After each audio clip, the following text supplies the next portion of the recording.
আসসালামু আলাইকুম বন্ধুরা। গত পর্বে আমরা মধ্যযুগের সাহিত্য ধারা সম্পর্কে জেনেছিলাম। আজ প্রতিটি ধারার সম্পর্কে আমরা আলোচনা করার চেষ্টা করব। প্রথমতই জানব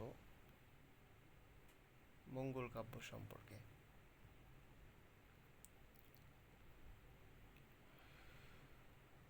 বন্ধুরা, মঙ্গল কাব্য বলতে ধর্ম বিষয়ক আখ্যান কাব্যকেই মনে করা হয়। বাংলায় লৌকিক দেবতাদের নিয়ে রচিত কাব্যই হচ্ছে মঙ্গল কাব্য। প্রধানত 4টি অংশে মঙ্গল কাব্য বিভক্ত বলে মনে করা হয়, যেমন মনসা মঙ্গল কাব্য, চণ্ডী মঙ্গল কাব্য, ধর্ম মঙ্গল কাব্য, অন্নদা মঙ্গল কাব্য। প্রত্যেকটা কাব্য যদি আমরা একটু জেনে নেই, তাহলে আমাদের বিভিন্ন প্রতিযোগিতামূলক প্রশ্নগুলো ভালো করা সম্ভব হবে বলে মনে করি। মনসা মঙ্গল কাব্য। দেবী মনসা কেতকা বা পদ্মাবতী হিসেবে যিনি পরিচিত, তাকে নিয়ে লেখা কাব্যকেই মনসা মঙ্গল কাব্য বলা হয়। এর আদি কবি ছিলেন কানা হরি দত্ত। প্রশ্নটা অনেকবারই আসে, মনসা মঙ্গল কাব্যের আদি কবিকে? কানা হরি দত্ত। পদ্মা পুরাণ নামে পরিচিত, যেটা মনসা মঙ্গল কাব্য বলি আমরা। চণ্ডীমঙ্গল কাব্যের চরিত্রগুলো উল্লেখযোগ্য, যেমন চাঁদ সওদাগর, বেহুলা, লক্ষিন্দর। মঙ্গল কাব্যের অন্যান্য কবি বলতে যাদের নাম উল্লেখযোগ্য, তাদের নাম আপনারা নিচে দেখতে পাচ্ছেন, যেমন বিপ্রদাস, বিবিলাই, দ্বিজ, বংশীদাস, এছাড়া আরও অনেকে। চণ্ডীমঙ্গল কাব্য। দেবী চণ্ডীকে নিয়ে লেখা কাব্যকে বলা হয় চণ্ডীমঙ্গল কাব্য। এর আদি কবি মানিক দত্ত। চণ্ডীমঙ্গল কাব্যের শ্রেষ্ঠ কবি কবি মুকুন্দরাম চক্রবর্তী। চণ্ডীমঙ্গল কাব্যের চরিত্র হচ্ছে ভারু দত্ত, ফুল্লুরা, ধনপতি সওদাগর। এখান থেকে অনেকবার প্রশ্ন এসেছে, যেমন চণ্ডীমঙ্গল কাব্যের আদি কবিকে, চণ্ডীমঙ্গল কাব্যের শ্রেষ্ঠ কবিকে, ভারু দত্ত চরিত্রটি কোন কাব্যের, এভাবে অনেক প্রশ্ন এসেছে। বন্ধুরা, আমি তাই চেষ্টা করেছি আপনাদের সামনে এগুলোকে ওইভাবেই উপস্থাপন করার। চলুন পরবর্তী অংশে যাওয়া যাক। ধর্মমঙ্গল কাব্য।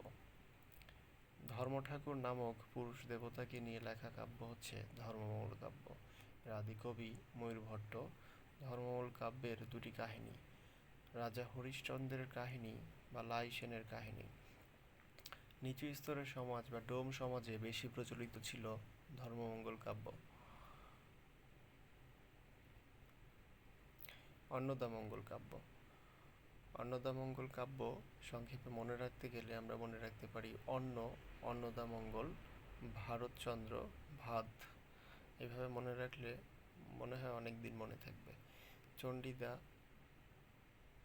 চণ্ডী অন্নদা, যিনি চণ্ডী তিনিই অন্নদা কে নিয়ে লেখা কাব্যকে বলা হয় অন্নদা মঙ্গল কাব্য। বন্ধুরা, অন্নদা মঙ্গল কাব্যের আদি কবি ভারতচন্দ্র রায় গুণাকর, যাকে প্রথম নাগরিক কবি ও মধ্যযুগের অন্যতম শ্রেষ্ঠ কবি হিসেবে বিবেচনা করা হয়।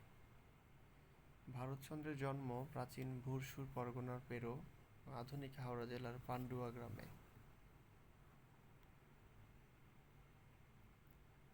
ভারতচন্দ্র মূলত কৃষ্ণনগর রাজসভার সভাকবি ছিলেন।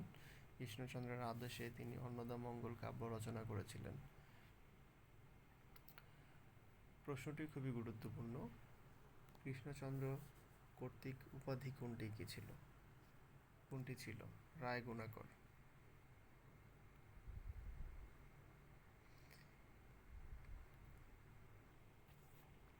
এই পর্বে থাকছে প্রশ্নোত্তর পর্ব।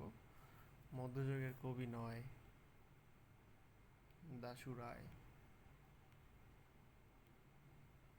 মধ্যযুগে মঙ্গল কাব্যের আদি কবিকে?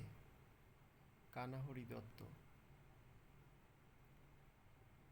চাঁদ সওদাগর বাংলা কোন কাব্যধারার চরিত্র? মনসা মঙ্গল কাব্য। চণ্ডীমঙ্গল কাব্যের রচয়িতা কে? মুকুন্দরাম চক্রবর্তী। ভারুদত্ত কোন কাব্যের চরিত্র? চণ্ডীমঙ্গল কাব্যের চরিত্র। ধর্মমঙ্গল কাব্যের প্রণেতা কে? রূপরাম চক্রবর্তী।